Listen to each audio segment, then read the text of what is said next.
Welcome to top news. AP సార్వత్రిక ఎన్నికల్లో అధికార వైసీపీకి పరాజయం తప్పదని, అసహనంతోనే హింసకు పాల్పడుతున్నారని జనసేన పార్టీ ప్రధాన కార్యదర్శి నాగబాబు అన్నారు. ఎన్నికల తర్వాత రాష్ట్రంలో నెలకొన్న ఆందోళనకర పరిస్థితులను నాగబాబు ప్రస్తావించారు. ఈవీఎంలు ఉన్న స్ట్రాంగ్ రూమ్స్ దగ్గర భద్రత పెంచాలని ఎన్నికల సంఘాన్ని కోరారు. హింసకు పాల్పడ్డ వైసీపీ నేతలే ఎన్నికల సంఘాన్ని పోలీసులు నిందించడం విడ్డూరంగా ఉందన్నారు. దొంగే దొంగ అని అరిచినట్టుగా వైసీపీ నేతల తీరు ఉందని ఆయన ఎద్దేవా చేశారు. అలాంటి వ్యక్తికి కూడా కొంచెం కోపం వచ్చింది. అంటే ఎంత కష్టపడ్డాడో మీరందరూ అర్థం చేసుకోండి. మర్రెడ్డి గారు ఇక్కడ ద్వారపూడిలో ఉంటారు, ఎప్పటికీ మీకు అందుబాటులో ఉంటారు, మేము అందరూ అందుబాటులో ఉంటారు. వేరే శంకరరావు చెప్తాను. సో ఆయన కూడా మీ అలాగే తుమ్మలపల్లి రమేష్ ఆయన మాట్లాడమని జాతర మనిషి జగ్గంపేటకి చాలా ఇన్ఛార్జిగా ఉన్నారు. జ్యోతుల నెహ్రూ గారికి జనసేన తరఫున మనస్ఫూర్తిగా పనిచేసింది. ఆయనకు కూడా మీ అభినందన తెలియజేయండి. జనసేనకి ప్రజారాజ్యం పార్టీ ఎప్పుడున్నారు, తర్వాత జనసేన చక్కగా జనసేన కార్యక్రమాలు చేస్తారు. ఇక్కడ ఉన్న మానస కానీ, తర్వాత ఇక్కడ ఉన్న పెద్దవాళ్ళందరూ వీళ్ళందరినీ చూస్తున్నాను. రాజు నేను అందరూ నాకు ముఖ్యంగా నేను మాట్లాడాల్సింది మీ గురించి. మీరనేవాళ్ళు కనుక ఈరోజు బూత్ లెవెల్లో కష్టపడి పనిచేయకపోయింటే మాకు అంటే ఎంత అద్భుతంగా పనిచేశారంటే మీరు. అది 2019లో జరగల, ఇవాళ పిఠాపురం అది సాధ్యమైంది. అద్భుతంగా ఒకళ్ళెవరో ఫోన్ చేసి ఏమండి మధ్యాహ్నం ఫోన్ చేసి 4 o'clockకి 3 o'clock మన వాళ్ళకి అప్పుడే సంబరాలు పడిపోయారండి, అందరూ వచ్చేసి ఆడుతున్నారంటే అని చెప్పాను. బూత్ లెవెల్లో పనిచేస్తున్న ఏ జనసేన కూడా బయటకు రాలేదు, అక్కడే ఉన్నారు, కష్టపడి పనిచేశారు. ఈవీఎంలు స్ట్రాంగ్ రూమ్లోకి వెళ్ళి లాక్ చేసేదాకా ఉంటారు. బయట హడావిడి లేకపోతే ఎంజాయ్ చేసింది మన ఈ బూత్లో పనిచేయని జన సైనికులు ఉంటారు. వాళ్ళ సంతోషాన్ని మేమే అక్కడ అవుతాం. వాళ్ళు హ్యాపీ దొరుకుతున్నారు, అరుస్తున్నారు. ఏం చేస్తాం, చెప్తాం అరే బాబు కొంచెం నిదానం ఉన్నాడని. మాకు తెగ వచ్చేస్తున్నాయి పెద్దల నుంచి కాల్స్. ఒక పెద్ద డిపార్ట్మెంట్ నుంచి ఫోన్ చేశారు ఆయన, సార్ మేము కుర్రోళ్ళు కండువా వేసుకున్నారు సార్. నేను అనుకున్నాను తెల్లక మాకు జనసేన కండువా ఉంటుంది తెల్లగా, అది అనుకుని ఎవరు కండువాలు వేసుకోవద్దు. తర్వాత వచ్చి మనవాళ్ళు ఏమన్నారంటే కండువాలు తీసేయమంటే మీరు ఫ్యాన్ తీసేయండి అన్నారు వీళ్ళు.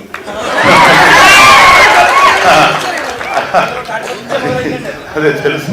అయితే కండువాలు తీసేయమంటే తర్వాత చెప్పాను. ఆయన ఏ కండువా వేసుకున్నారండి, ఎర్ర కష్టపడేవాడు వేసుకునేదండి. అది ఒక కార్మికుడు ఒక కర్షకుడు చెమట తుడుచుకుంటే అది కార్మికుడు కర్షకుడు యొక్క దీనికి ఇసుకోవద్ది ముఠా మేస్త్రి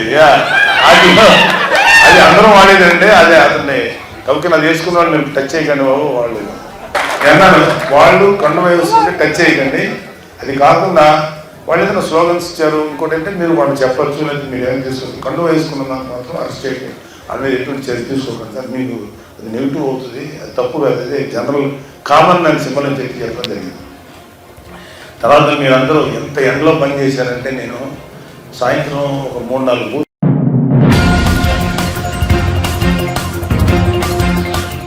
ఏపీ అసెంబ్లీ ఎన్నికలు ముగిసిన అనంతరం తొలిసారి సీఎం జగన్మోహన్ రెడ్డి బయటకు రానున్నారు. విజయవాడ బెంచ్ సర్కిల్లో ఉన్న ఐపాక్ సంస్థ ఆఫీసును ఆయన సందర్శించనున్నారు. అసెంబ్లీ ఎన్నికల్లో వైఎస్ఆర్సీపీకి వ్యూహకర్తగా వ్యవహరించిన ఐపాక్ సంస్థ ప్రతినిధులతో ఆయన ముచ్చటించనున్నారు. ఏపీ అసెంబ్లీ లోక్సభ ఎన్నికల్లో వైసీపీ కోసం కృషి చేసిన బృందానికి ఆయన కృతజ్ఞతలు చెప్పనున్నారు. బృంద సభ్యులకు కొన్ని బహుమతులకు అందజేయనున్నారని సమాచారం. మధ్యాహ్నం 12 గంటల సమయంలో ఐపాక్ కార్యాలయానికి చేరుకుని దాదాపు 30 నిమిషాల పాటు వారితో జగన్ మాట్లాడనున్నారు.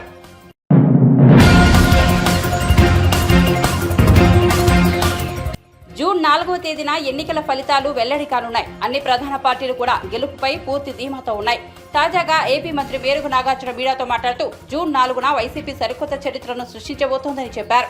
నిజమైన ప్రజానాయకుడు జగన్ కు ఏపీ ప్రజలు మరోసారి పట్టం కట్టబోతున్నారని అన్నారు. రాష్ట్రంలో రామరాజ్యం రాబోతోందని తెలిపారు. పేదలకు పెత్తందారులకు మధ్య జరిగిన ఎన్నికల యుద్ధంలో వైసీపీ మరోసారి అధికారంలోకి రాబోతోందని చెప్పారు. పేదలంతా వైసీపీకే ఓట్లు వేశారని అన్నారు. కళ్ళు లేని కబోజిలాగా చెవిటివాడి ముందు శంఖం వదినట్టు మేము చెప్తూనే ఉన్నాము, రిప్రజెంటేషన్ ఇస్తా ఉన్నాం, కానీ ఎక్కడా యాక్షన్ లేదు. ఆంధ్రప్రదేశ్లో పోలీస్ వ్యవస్థ అస్తావ్యస్తంగా ఉంది. ఎందుకంటే వ్యవస్థ మొత్తం పురంధరేశ్వరి చంద్రబాబు చేతుల్లో ఉంది.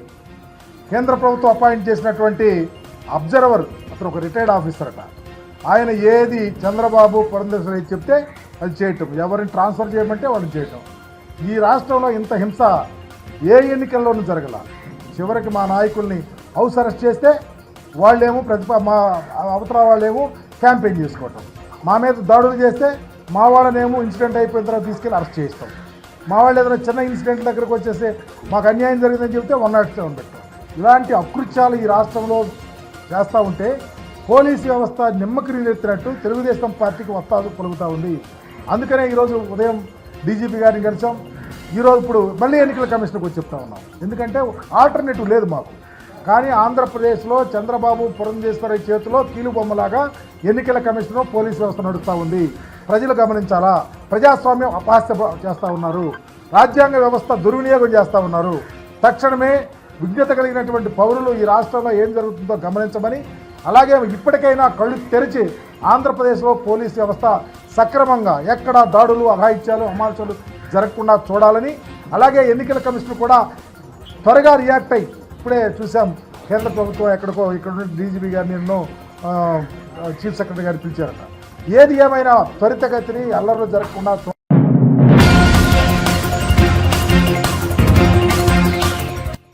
ఏపీలో ఈసారి భారీగా పోలింగ్ నమోదైన విషయం తెలిసిందే. బుధవారం సీఈఓ ముఖేష్ కుమార్ మీనా ప్రత్యేకంగా మీడియా సమావేశం నిర్వహించి రాష్ట్రంలో నమోదైన పోలింగ్ వివరాలను వివరించారు. రాష్ట్రంలో మొత్తంగా 81.86% పోలింగ్ నమోదైనట్లు తెలిపారు. ఇందులో ఈవీఎంల ద్వారా 80.66%, పోస్టల్ బ్యాలెట్తో 1.2% పోలింగ్ నమోదైందని వెల్లడించారు. గత ఎన్నికలతో పోలిస్తే 2.09% పోలింగ్ పెరిగిందని మీనా తెలిపారు. ఈ నేపథ్యంలో టీడీపీ అధినేత చంద్రబాబు నాయుడు, వైసీపీ అధ్యక్షుడు CM Jagan, Janasena chief Pawan Kalyan, TDP ప్రధాన కార్యదర్శి నారా లోకేష్, ఏపీ కాంగ్రెస్ అధ్యక్షులు వైఎస్ షర్మిల, నందమూరి బాలకృష్ణ వంటి ప్రముఖులు పోటీ చేసిన వారి నియోజకవర్గాల్లో ఎంత శాతం పోలింగ్ నమోదైందనే వివరాలను ఇప్పుడు మనం తెలుసుకుందాం. మాజీ సీఎం చంద్రబాబు పోటీ చేసిన కుప్పం నియోజకవర్గంలో 85.87% పోలింగ్ నమోదైంది. ఇక ఏపీ సీఎం జగన్మోహన్ రెడ్డి పోటీ చేసిన పులివెందులలో 81.34% పోలింగ్ నమోదైతే, జనసేనాని బరిలో నిలిచిన పిఠాపురం నియోజకవర్గంలో 86.36% పోలింగ్ నమోదు కావడం విశేషం. టీడీపీ నేత నారా లోకేష్ పోటీ చేసిన ఈ మంగళగిరిలో 85.74% ఓటింగ్ జరిగింది. అలాగే నందమూరి బాలకృష్ణ బరిలో ఉన్న హిందూపురం నియోజకవర్గంలో 77.82% పోలింగ్ నమోదు కాగా, షర్మిల కాంగ్రెస్ ఎంపీగా అభ్యర్థిగా పోటీ చేసిన కడపలో 78.73% పోలింగ్ జరిగింది.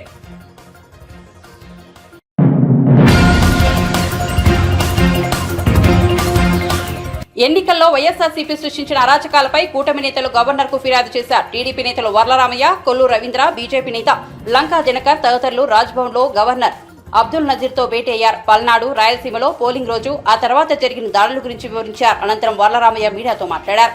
ఏపీలో ఎన్ని అరాచకాలు జరిగాయో గవర్నర్కు ఆధారాలతో సహా వివరించాం. వైఎస్ఆర్సీపీతో కుమ్మక్కై పోలీసులు ఎలా వ్యవహరించారో వీడియోలు చూపించాం. మాచర్ల, నరసరావుపేట, చంద్రగిరి, తాడిపత్రిలో జరిగిన దారుణాలను ప్రస్తావించాం.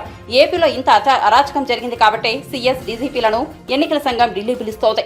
ప్రజలు వైఎస్ఆర్సీపీను తిరస్కరించారనే విషయం జగన్కు అర్థమైంది. ఓటమి ఖాయమనే విషయం అర్థమై ప్లాన్ బి అమలు చేశారు. క్యూలో ఉన్న ఓటర్లను భయపెట్టారు. పోలింగ్ కేంద్రాల వద్ద అల్లర్లు సృష్టించారు. హింసను ప్రేరేపించి పోలింగ్ శాతాన్ని తగ్గించాలని చూశారు. ఎన్నికల తర్వాత కూడా గొడవలు కొనసాగాయి. తిరుపతిలో పులివర్తి నానిపై హత్యాయత్నం చేశారని వెల్లడించారు. ప్లాన్ బి అంటే అరాచకం. ఇదంతా ముందుగా వాళ్ళు ప్లాన్ చేసుకున్న కుట్రలో భాగం. అది ప్లాన్ బి. అరాచకం మొదలుపెట్టారు. పోలింగ్ బూతులు క్యాప్చర్ చేయాలని మొదలుపెట్టారు. పోలింగ్ బూత్లో ఎక్కువ మంది తెలుగుదేశం పార్టీకి సానుభూతి పరులు, ఓటర్స్ కనపడితే అక్కడ విధ్వంసం సృష్టించడానికి ప్రయత్నం చేశారు. ఈ రకంగా అలజడి సృష్టించి వాళ్ళ ఓట్ల వరకు వాళ్ళు వేయించుకొని మిగతా ఓట్లు పోలింగ్ బూత్లోకి రాకుండా, ఓట్లు వేయకుండా చూడాలని ప్లాన్ బిని ప్రవేశపెట్టారు. కానీ ఓటర్లందరూ కూడా అకుంఠితమైన దీక్షతోటి, అచంచలమైన విశ్వాసంతో ఈ నరరూప రాక్షసుడు వెళ్ళిపోవాలి, చంద్రబాబు గారు రావాలి, ఆ ఎన్డీఏ కూటమి రావాలి, అప్పుడే ప్రజాస్వామ్యం రాష్ట్రంలో పరిఢవిల్లుతుంది, అప్పుడే రాజ్యాంగపరమైన పరిపాలన వస్తుంది, అప్పుడే ప్రజా పరిపాలన వస్తుందన్న నమ్మకంతో వాళ్ళు చూపించిన ఆశలకి ఆశపడలేదు. వాళ్ళు ప్రలోభపెట్టారు, ప్రలోభపడలేదు. వాళ్ళు భయపెట్టారు, భయపడలేదు. కర్రలతో కొట్టారు, భరించారు. రక్తం ధారలుగా కారుతున్నా కూడా భరించారు, ఓర్పుగా వెళ్ళి ఓటు వేశారు. మరి ఒక మహిళ తల చితికిపోయినా కూడా నేను ఓటు వేయాల్సిందని ఆ మహిళ చెయ్యి అడ్డం పెట్టుకొని పోలింగ్ బూత్లోకి వెళ్తే నరహంతకులైన వీళ్ళ గుండె మనస్సు కరగలేదు. అంతటి దుర్మార్గులు వాళ్ళు. రాష్ట్రం అంతా కూడా అన్ని చోట్ల అరాచకం సృష్టించారు, దౌర్జన్యం సృష్టించారు. ఓడిపోతూ ఉన్న నిరాశ నిస్పృహలు వాళ్ళకి వెంటాడుతూ ఉన్నాయి. నిరాశ నిస్పృహలతోటి వైకాపా పార్టీ, జగన్మోహన్ రెడ్డి గారు అనే టీం కొట్టుమిట్టాడుతున్నారు. ఫ్రస్ట్రేషన్ అంటాం ఇంగ్లీష్లో. ఫ్రస్ట్రేషన్తో కొట్టుమిట్టాడుతూ ఇష్టం వచ్చినట్లుగా అలజలు సృష్టించి కనిపించిన తెలుగుదేశం పార్టీ కార్యకర్తలందరూ కూడా కొట్టాలని లేదా మాచర్యలో ఏంటండి అరాచకం ఏంటండి? అలా పోలీసు వ్యవస్థ అసలు ఉన్నదా? పోలీసు వ్యవస్థ వెంటనే ఆ పిన్నెల్లి బ్రదర్స్ ఇద్దరిని కాళ్ళు కొట్టి లోపల పడేద్దండి, మెడబెట్టి గంటి లాకప్లో తాళం వేసేద్దు లాకప్కి. వాళ్ళిద్దరిని ఎట్లా అలౌ చేస్తారండి? ఆ వీడియో మావాడు కారులో వెళ్తూ వీడియో తీశారు అక్కడ. ఏదో యుద్ధానికి వెళ్తున్నట్టుగా రాడ్లు పట్టుకొని, కర్రలు పట్టుకొని, కత్తులు పట్టుకొని వాళ్ళు వెళ్తూ ఉంటే చూద్దాం చూస్తారా పోలీసులు? తమాషా చూస్తారా పోలీసులు? మీరేమో సినిమా పోలీసా? మీరేమన్నా నిజమైన పోలీసా? చట్టాన్ని కాపాడవలసిన మీరు, ధర్మాన్ని కాపాడవలసిన మీరు, చట్టబద్ధంగా వ్యవహరించవలసిన మీరు కర్రలు కత్తులతోటి వాళ్ళు వెళ్తుంటే చోద్యం చూస్తారా? వాళ్ళు కార్డన్ చేయొద్దు, వాళ్ళు పికప్ చేయొద్దు, ప్రివెంట్ వర్క్ చేయొద్దు, ఏం చేయకుండా చోద్యం చూస్తున్న ఈ పోలీసు వ్యవస్థని ఏమనాలో మాకు అర్థం కలదు. ఎలాగా వాళ్ళు బయట తిరిగి అర్హత ఏముంది? పిన్నెల్లి బ్రదర్స్కి కాళ్ళెర కొట్టి లోపల పడేయాల్సింది పోయి ఎలా చేస్తారా? అక్కడ చంద్రగిరిలో ఆ నాని అతను చాలా డొసైల్ మ్యాన్, చాలా మెతక మనిషి, మంచివాడు అతను ఇష్టం ఆయన చంపాలని ప్రయత్నం చేశారు. There is a clear case of attempt to kill him. అతను చంపడానికి ప్లాన్ చేశారు. ఎందుకంటే ఆ చెవిరెడ్డి ఫ్యామిలీ, చెవిరెడ్డి తండ్రి కొడుకు ఓడిపోతున్నారు అక్కడ. వాళ్ళకి స్పష్టంగా తెలుసు తాము ఓడిపోతున్నామని. అందుకే మా నాయకుడు నానిని లేపేద్దామని ప్లాన్ చేశారు. పోలీసులు చోద్యం చూస్తున్నారు. అక్కడ ఉన్న డిఎస్పీ అతను సినిమా డిఎస్పీ, నాటు ఒరిజినల్ డిఎస్పీ లాగా కనపడలేదు నాకు. ఓ సినిమా పోలీసులా కనపడ్డ డిఎస్పీ. అంతా జరుగుతుంది అక్కడ తాడిపత్రిలో. వాట్ ఇస్ దిస్ తమాషా? ఈ చెవిరెడ్డి బ్రదర్స్ని అరెస్ట్ చేద్దండి. బ్రదర్స్ తండ్రి కొడుకుల్ని బయట తిరిగి అర్హత ఉన్న వాళ్ళకి కాళ్ళెరగొట్టి మొత్తం బట్టలు తీసి లోపల పడేయాలి. ఇద్దరిని బయట తిరిగి అర్హత లేదని చెప్పాలి వాళ్ళిద్దరికి. అటువంటిది ఇష్టం వచ్చినట్లుగా జీ హుజూర్ అని పనిచేస్తారా? ఏం పోలీసు అయ్యా మీరు? తాడిపత్రిలో ఎవరో అతను అనకూడదు, అతను పెద్దారెడ్డి. ఏం పెద్ద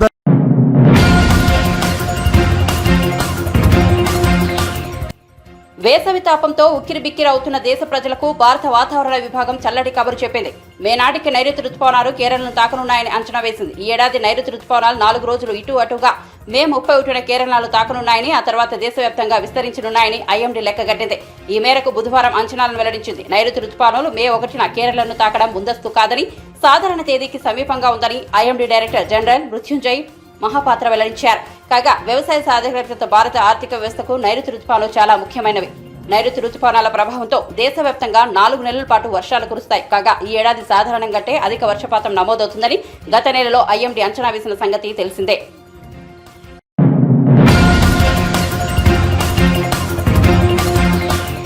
ఎన్నికల సమయంలో క్వింటాల్కు 500 రూపాయలు బోనస్ ఇస్తామన్న ముఖ్యమంత్రి రేవంత్ రెడ్డి ఇప్పుడు మాత్రం సన్నవడ్లకు మాత్రమే ఇస్తానని చెప్పడం వంచడమేనని బీఆర్ఎస్ అధినేత కేసీఆర్ అన్నారు. రాష్ట్రంలో 90% రైతులు దొడ్డు వడ్లనే పండిస్తారనే విషయం అందరికీ తెలిసిందే అన్నారు. ఈ విషయం ప్రభుత్వానికి తెలిసి కూడా దొడ్డు వడ్లు పండిస్తే బోనస్ ఇవ్వబోమని ఎలా చెబుతుందని ప్రశ్నించారు. వరి వేసిన వారందరికీ 500 రూపాయలు బోనస్ ఇవ్వాలని డిమాండ్ చేశారు.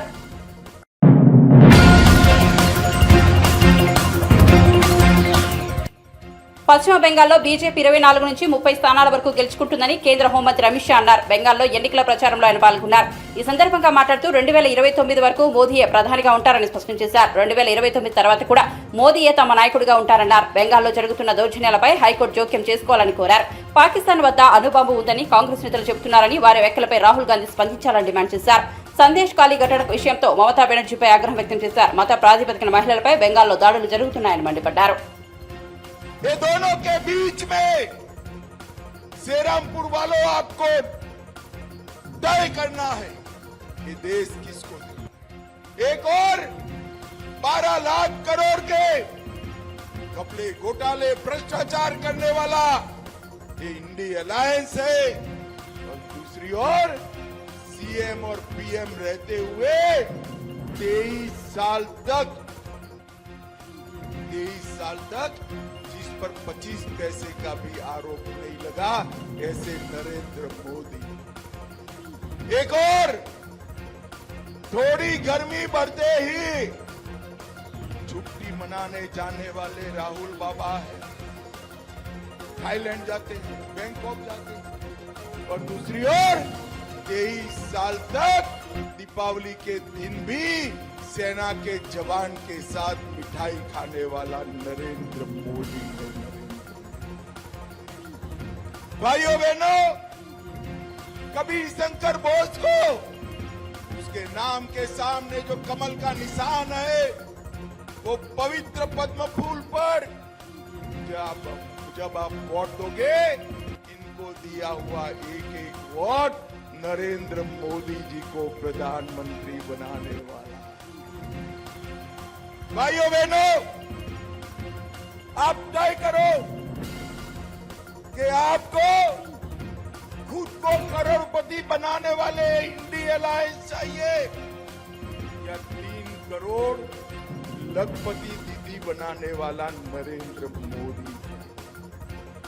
आपको ये इंडी अलायंस की चाइनीज गारंटी चाहिए या मोदी जी के कंक्रीट वादे। बंगाल वालों, आपको तय करना है, आपको घुसपैठिए चाहिए या सीए से हमारे शरणार्थी भाइयों को नागरिकता देने वाला नरेंद्र मोदी। आपको वोट फॉर जिहाद चाहिए या वोट फॉर विकास। भाइयों बहनों, मैं आपको गारंटी देता हूं, श्रीरामपुर में कबीर बोस को जिता दीजिए, बंगाल में एक भी घुसपैठिया छोड़िए, परिंदा भी पैर न मार पाए, ऐसा बंगाल हम बनाए। हम इस सिंडिकेट को खत्म कर देंगे, माफिया को खत्म करेंगे और कट मनी को भी समाप्त करने का काम नरेंद्र मोदी सरकार करेगी।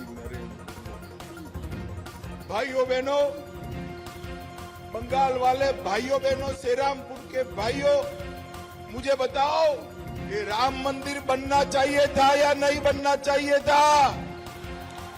अरे रोड तक जोर से बोलो, बनना चाहिए था या नहीं बनना चाहिए था? 70 साल तक कांग्रेस, तृणमूल कांग्रेस, कम्युनिस्ट सभी लोग राम मंदिर को अटका कर, लटका कर, भटका कर बंगाल वालों ने 18 सीटें दे दी। मोदी जी दूसरी बार प्रधानमंत्री बने। एक 5 ही साल में मोदी जी ने केस भी जीता, भूमि पूजन भी किया और 22 जनवरी को प्राण प्रतिष्ठा कर जय श्री राम।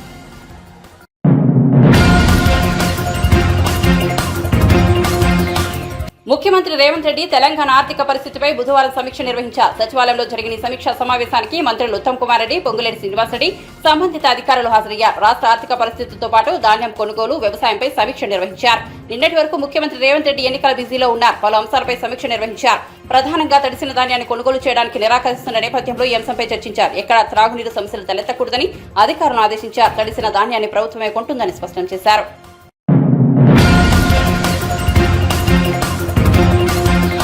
రష్యా అధ్యక్షుడు వ్లాదిమిర్ పుతిన్ 2 రోజుల పర్యటన నిమిత్తం గురువారం చైనా చేరుకున్నారు. ఉక్రెయిన్తో యుద్ధం వేళ మద్దతుగా నిలవాలంటూ రష్యా కోరిన నేపథ్యంలో ఆయన పర్యటనకు ప్రాధాన్యత ఏర్పడింది.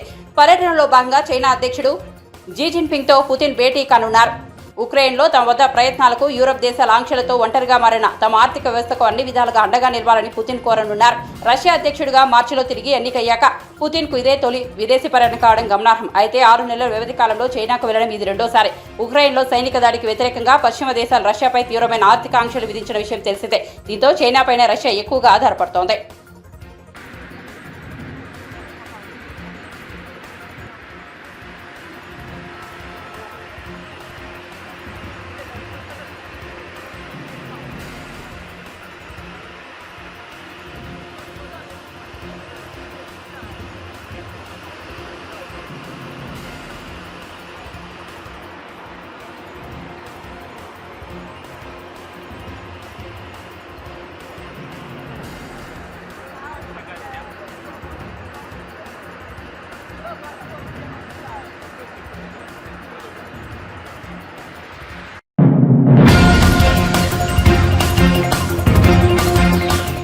ఏపీలో 175 అసెంబ్లీ 25 పార్లమెంట్ స్థానాలకు ఎన్నికలు ముగియడంతో ఇక ఏ పార్టీ అధికారంలోకి వస్తుందని దానిపై స్టేట్ పాలిటిక్స్ లో జోరుగా చర్చ జరుగుతోంది. ఎన్నికల ముందు ఓ నేత ఆగ్రహించిన జనసేన పార్టీ అతన్ని పార్టీ కార్యకలాపాలకు దూరంగా ఉంచింది. వివరాలకు వెళ్తే మాదేపల్లి శ్రీనివాస్ ఏలూరు జిల్లా పోలవరం నియోజకవర్గం కొయ్యలగూడెం పట్టణ జనసేన అధ్యక్షుడిగా ఉన్నారు. ఆయన పార్టీ గీత దాటాడంటూ జనసేన అధిష్టానం ఆగ్రహం వ్యక్తం చేసింది. ఈ మేరకు ఆయనపై చర్యలు తీసుకుంది. ఈ నేపథ్యంలో ఆయనకు పార్టీ నుంచి సస్పెండ్ చేసినట్లు పార్టీ ముఖ్య నేత కొణిదెల నాగబాబు ఒక ప్రకటన కూడా విడుదల చేశారు. మాదేపల్లి శ్రీనివాస్ ఎన్నోసార్లు హెచ్చరించినా కూటమి పొత్తు ధర్మానికి విరుద్ధంగా వ్యవహరించారని జనసేన పార్టీ ఆరోపించింది. ఈ క్రమంలో ఎన్నికల పోలింగ్ ముగిసిన తర్వాత జనసేన పార్టీ అతనిపై సస్పెన్షన్ ఎత్తివేసినట్లు తెలిపింది. ఈ సస్పెన్షన్ కు కారణమైన ఆరోపణలపై ఆయన సంతృప్తికరమైన సమాధానం ఇచ్చిన నేపథ్యంలో సస్పెన్షన్ ను ఎత్తివేస్తున్నామని తెలిపారు. ఆయన పిఠాపురం నియోజకవర్గంలో జరిగే పార్టీ కార్యకలాపాల్లో ఎప్పటి మాదిరిగానే పాల్గొనవచ్చని జనసేన అధినేత పవన్ కళ్యాణ్ తెలిపారు.